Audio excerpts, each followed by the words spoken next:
Grande vitória do poderoso Timão, mais 3 pontos aí no Brasileirão. Corinthians começando muito bem esse Campeonato Brasileiro. Empatou o primeiro jogo fora de casa contra o Bahia, porém hoje, nessa noite aí de sábado, amassou o Vasco, né, galera? Amassou o Vasco da Gama. 3-0 foi pouco, poderia ter sido mais se não fosse o Daronco, né, ter anulado aqueles outros gols do Corinthians lá. Então nós vamos reagir agora, galera, aí ao que o Samir Carvalho e o pessoal da ESPN Brasil falaram após a partida aí, na grande vitória do Coringão por 3-0. Fique agora então aí com as análises desses jornalistas que estão admirados aí com o Corinthians. Bora pro vídeo. O Ramon, enfim, descobriu que o Coronado não joga vôlei, né? E coloca o Coronado no jogo, tá? Eu acho que é a escalação correta. O Coronado jogou bem? Não. O Coronado fez um jogo comum, né? Acho que tá voltando aos poucos. Aliás, ele me irritou bastante no primeiro tempo. Caindo toda hora, parando o jogo toda hora. Isso me causou uma irritação. Eu vi que realmente ele voltou ali com o ombro, né, enfaixado ali, né? Enfim, deve ter passado ali uma medicação, né? Realmente aconteceu algo naquele tombo que ele tomou lá na dividida pelo alto, não sei se foi com o João Vitor, não lembro. Ele cai de mau jeito e machuca o ombro. Mas toda hora ele caía, e o pior de tudo, né? O Coronado estava querendo estragar o meu sábado, ele estava me assustando, né? Porque já não tem o Garro aí, o Garro deve ficar fora dos jogos do Corinthians por cerca de 7 jogos, né? Mais ou menos. E agora, o Coronado caía toda hora, falava, meu Deus, vamos perder outro meia, porque ele parece que é de vidro, né, o Coronado. Mas enfim, eu aprovo a escalação dele, eu acho que tem que tentar. O Coronado não fez um grande jogo hoje, não fez um grande jogo, mas também não foi um desastre. O Coronado fez um grande jogo hoje, repito, não fez, mas o Coronado tem que continuar como titular. Não adianta a gente também ficar pedindo sequência pro Coronado e quando ele não joga bem uma partida, a gente também ficar falando, chega, esse cara não joga nada. Não, ele tem que ter uma sequência que todos tiveram. O Memphis, quando chegou no Corinthians, vocês não vão lembrar, o Memphis jogou mal o jogo contra o São Paulo, lembra, em Brasília? Todo mundo achou que esse cara não joga bola, esse cara é um aposentado. Olha o que deu o Memphis. Então, o Memphis teve a sequência dele mesmo jogando ruim, né? O Garro teve a sequência, cara, inclusive os pernas de pau do time, como ministro da Educação e companhia, tiveram sequência. Então, para mim, independente se o Garro hoje fez um grande jogo ou não fez um grande jogo, tá? Aliás, ele jogou mal no meu modo de ver o Coronado, ele merece uma sequência. Eu acho que o Ramon acerta. O esquema com o Losango, com o Carrídio na direita, o Bidon na esquerda, para mim, depois do Memphis, o melhor jogador da partida, o Breno Bidon. O Lancheirinha hoje estava naquele dia que pegou a lancheirinha dele e falou, tia, eu vou pro recreio. Professora, eu vou pro recreio. Ele queria brincar. Hoje ele estava com a lancheirinha só distribuindo, entendeu? E era um menino que deixava todo mundo feliz no recreio, porque ele estava, né? Enfim, ele não era um camarada egoísta, né? Ele estava dividindo o lanche com a rapaziada, porque toda hora distribuindo bolas ali. Achei o desempenho do Breno Bidon. Vou falar de jogador por jogador daqui a pouco, quero analisar taticamente, tá? Esse é o pós-jogo, né? Que, enfim, é o nosso grande conteúdo que você mais gosta, porque tem aquela análise tática topzera. Agora eu quero falar uma coisa. O Anchileri ficou fora por conta daquela lesão no bíceps da coxa. Com incômodo muscular, o Gustavo Henrique ficou de fora também. A gente teve o André Ramalho jogando do lado direito, o Félix jogando do lado esquerdo, com o Bidu na lateral esquerda. Então essas foram as substituições, e o Martínez, que ficou no banco de reservas, porque certamente deve estar com desgaste muscular, está com risco de lesão, entrou no segundo tempo. O primeiro lance dele é o nosso Tasmania. Foi lá e já deu uma pancada e tomou um amarelo.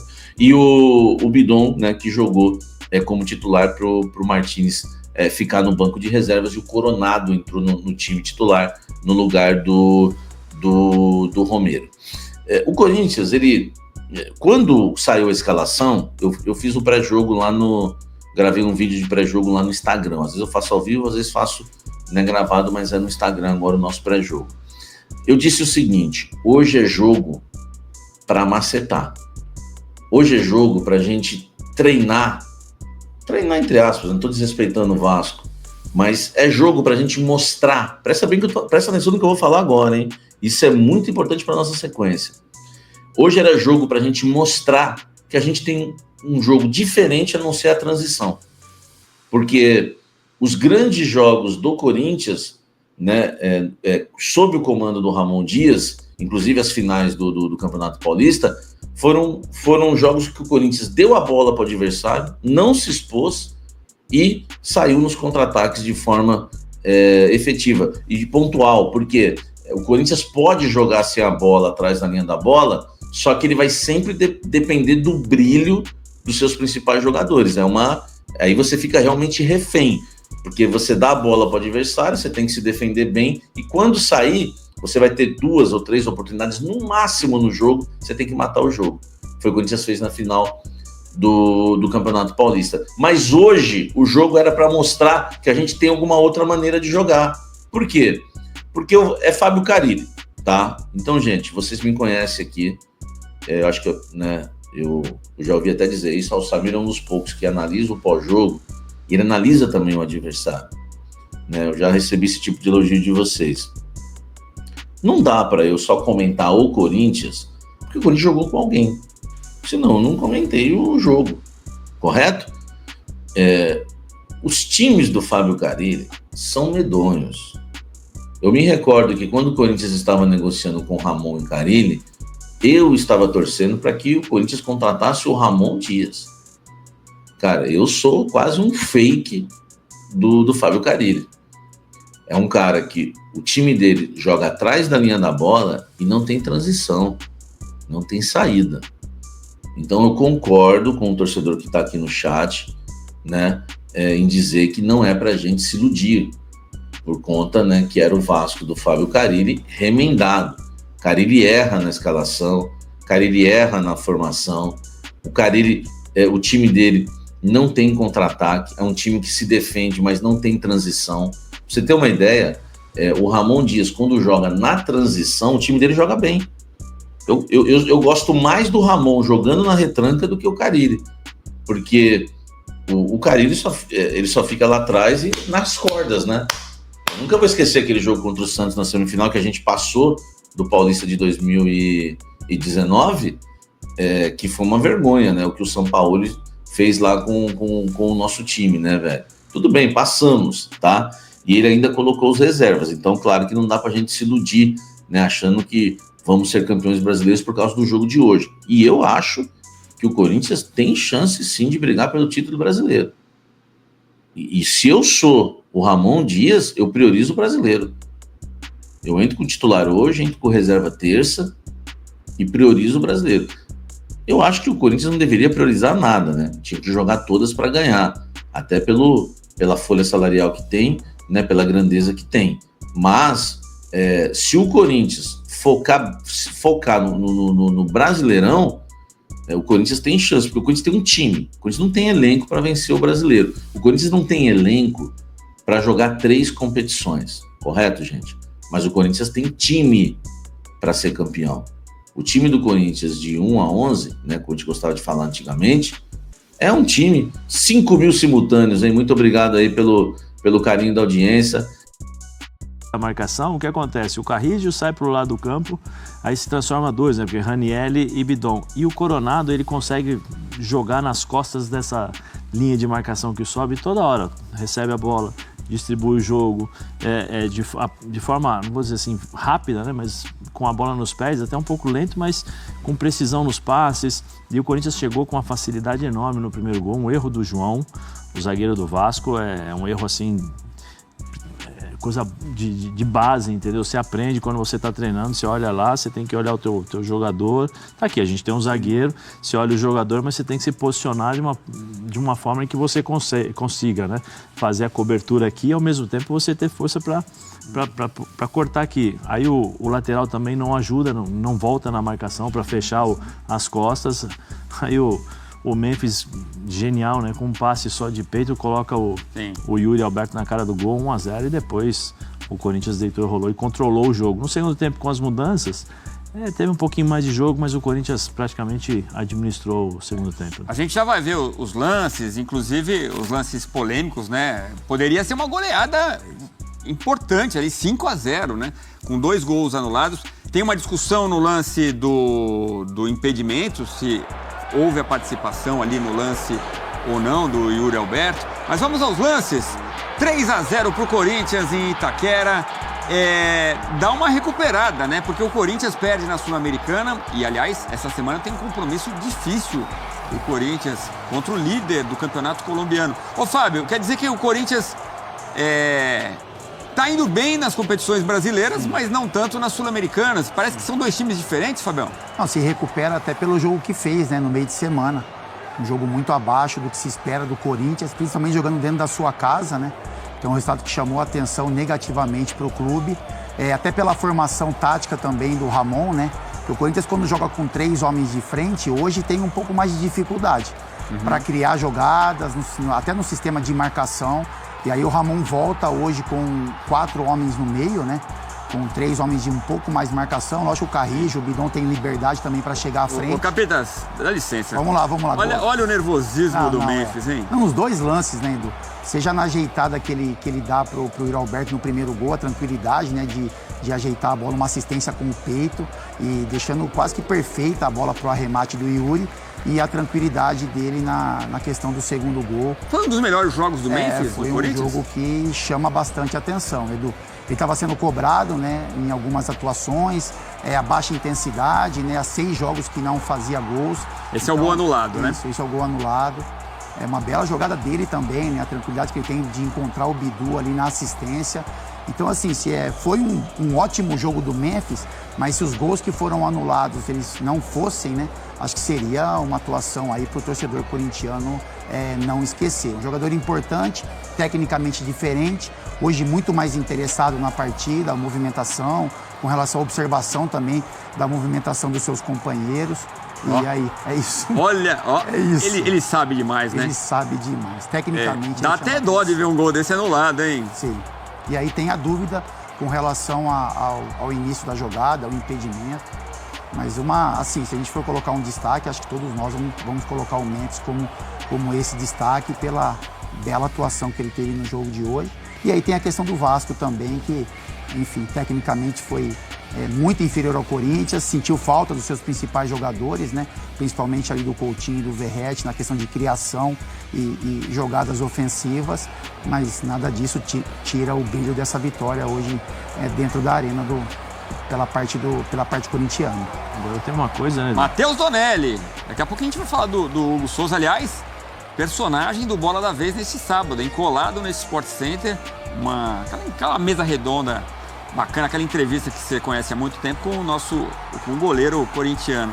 Já, então, na sequência do Sport Center. Fala, Zé. Não, o que eu ia falar é o Pedrinho, no começo, antes do campeonato, né? Quando acaba o Campeonato Carioca, ele fala que ele enxergava o elenco do Vasco entre os 8 melhores elencos do futebol brasileiro, né? Eu acho que o Vasco hoje ele demonstrou a opção, né? Vamos segurar os jogadores porque fizeram um jogo na altitude, cansaço, vamos jogar com um time reserva, um time misto, vamos dizer assim, né? E nós vimos a diferença que existe entre Corinthians e Vasco. E o Corinthians, você mesmo falou aí, né, se os 2 gols não tivessem sido anulados, porque foi no limite, ia ser uma goleada, ia ser um 5-0, mas a facilidade com que o Corinthians controlou o jogo para o Vasco prestar atenção, para o Pedrinho prestar atenção em relação a reforços dos jogadores, porque assim, uma coisa é você ter 11 titulares, e aí beleza, o time do Vasco com o Nuno, com o Vegetti, com o Coutinho, você consegue ter um time, teoricamente, um time mais forte. Eu acho que a defesa ainda deixa a desejar, né? Agora, para um campeonato de 38 rodadas, como nós vamos ter, com um nível altíssimo desse ano, porque aumentaram as equipes, eu acho que com uma condição maior em relação ao elenco de qualidade. Quando a gente fala qualidade, é um elenco em que o lateral direito e o reserva, né, o titular, eles não existe tanta diferença entre um e outro, então você consegue compensar em termos de qualidade de produção. O time do Vasco, eu acho que vai ter problemas, e ele deixou claro, né? Vamos escolher as Copas. Isso. O problema é esquecer o Campeonato Brasileiro, jogar as Copas, e quando vê o Campeonato Brasileiro, um jogo, você perde, tem uma derrota. Segunda derrota são 6 pontos. Uma terceira derrota ou um empate, você tem 7 pontos, vamos dizer assim.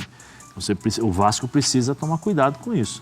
O Vasco que estava vencendo o jogo até o final, contra o Melgar, né? Sim. E toma um empate com 2 gols no finalzinho da partida. Então pensa na Sul-Americana. Já a gente vai ouvir o Fábio Carille, vai ouvir o Ramon, que foi expulso por reclamação no segundo gol anulado. E vamos ouvir Carlos Eugênio Simon, exatamente para falar desses lances de arbitragem, dessas polêmicas. Já o Simon está por aqui.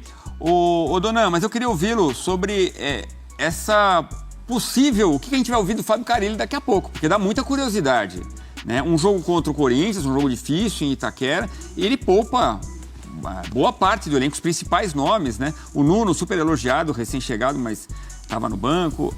Aí o Payet tem a chance de jogar e tem dificuldade ali para enfrentar o Corinthians, né? Eu acho que não dá nem para falar que foi um time misto do Vasco. Time reserva. São 8 reservas ali, né? Mais o Léo Jardim, João Vitor e o Piton. Foram titulares. Acho uma opção exagerada e arriscada, até para o momento que o Carille está vivendo no Vasco, que é um momento de muita pressão, porque ele até agora não conseguiu formar uma equipe organizada, equilibrada, segura defensivamente, e ele foi muito mal no jogo de meio de semana contra o Melgar. Na altitude, ele botou 7 na linha defensiva, entregou o meio campo, não impediu nenhum tipo de cruzamento, a base do cruzamento na bola aérea, e tomou 3 gols dessa forma, acabou desperdiçando 2 pontos. E hoje ele, ao meu ver, poderia ter mesclado mais. Obviamente, o que ele vai dizer você teve um jogo, desgaste, até o Peru, altitude, volta para São Paulo, tem um jogo importante na terça-feira contra o limitado Puerto Cabello, mas que o Vasco precisa vencer para tentar a liderança do seu grupo na Sul-Americana. Beleza. Quando você olha a escalação do Vasco, é um planejamento, assim, quando você percebe, assim, a pontuação, que você faz aquele planejamento de jogos, então, assim, esse jogo, por exemplo, o Vasco venceu o primeiro jogo contra o Santos, então a gente computa ali 3 pontos, esse jogo contra o Corinthians, é difícil ganhar, então esse é aquele planejamento de vamos que, empatar, como titular ou como reserva, a gente vai sofrer. Talvez se não tivesse vencido o primeiro jogo, não tomasse obrigaria o Vasco a ter um time mais forte, assim. Mas eu não concordo. Eu acho que é um jogo importante para o Vasco, seria um jogo importante para o Carille também, uma atuação melhor. Mas olhando para as duas equipes, o que foi colocado em campo, ficou uma diferença muito grande. E aí tem a questão que o Zé falou do elenco, que o Corinthians também não contou com jogadores importantes, O Angeleri pela esquerda, o Garro, que está machucado, o Martins, que foi poupado. Só que os jogadores que entram, eles têm uma qualidade. Então, assim, o Corinthians tira o Garro e coloca o Coronado, que é um jogador de características muito parecidas, enfim, o Angeleri não conta. Existe uma diferença do lado esquerdo, pela qualidade do Angeleri e dos outros, mas, enfim, num jogo dessa proporção, o Bidu foi bem. E o Martins, quando o Martins sai, entra o Bidon, que também é um jogador de qualidade. Então tem as dificuldades, aí você quer tomar atitude para não ficar passando, não vou dizer vergonha, mas para você não ficar correndo errado o tempo todo. O 7-1 que o diga. Sim, e aí você começa a tomar atitudes, Eu quero sair para fazer essa marcação, mas só que ao mesmo tempo o cara que está atrás de você, que deveria te acompanhar, não acompanha. Aí você tem essa dúvida por causa do posicionamento, Porque assim, hoje é tudo, se você reparte as partes do campo, você tem as superioridades numéricas, ou 3 contra 2, ou 4 contra 3, 2 contra 1, em todas as partes. Onde é fácil, você percebe onde tiver a bola, você começa a prestar atenção nisso. E o time do Corinthians gerava essa superioridade numérica o tempo todo. O Carrilho, o Carrillo, ele começa por dentro, que o Corinthians posiciona o Ranieri centralizado, o Carrillo começa por dentro.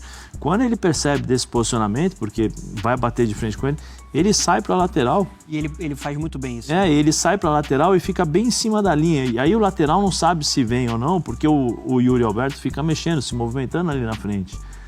E o Coronado também. Então, assim, é uma situação que o lateral não vai sair, porque ele vai ficar na linha de 4. Ele vai ficar lá na linha de 4 defensores para esperar. Isso tudo gera dúvidas na cabeça do marcador. E aí que o cara que tem a bola nos pés começa a jogar. E o time do Corinthians encontrava fácil esse toque. 1-2, 1-2, 1-2. A opção do Ramon porque muitas prévias davam o Romero no ataque, né? Sim. E aí ele povoa mais o meio de campo e acaba tendo essa opção importante. A gente vai falar mais sobre isso, se é esse o desenho do Corinthians daqui para frente, se talvez dê uma solidez ali na criação, se algum tipo de jogo é assim, o outro é melhor com mais um atacante. Mas e Coronado a gente precisa conversar também, né? E o Yuri Alberto, mas o Corinthians se sente muito mais confortável nesse sistema. Né? O Corinthians tentou por algum tempo essa linha no 4-3-3 com 3 homens de frente, mas aí o Corinthians sente falta de um jogador a mais no meio campo. E aí o Ramon, pela leitura que ele tem e pela leitura de elenco também, enfim, na minha opinião, o Corinthians é muito mais forte quando tem essa formação.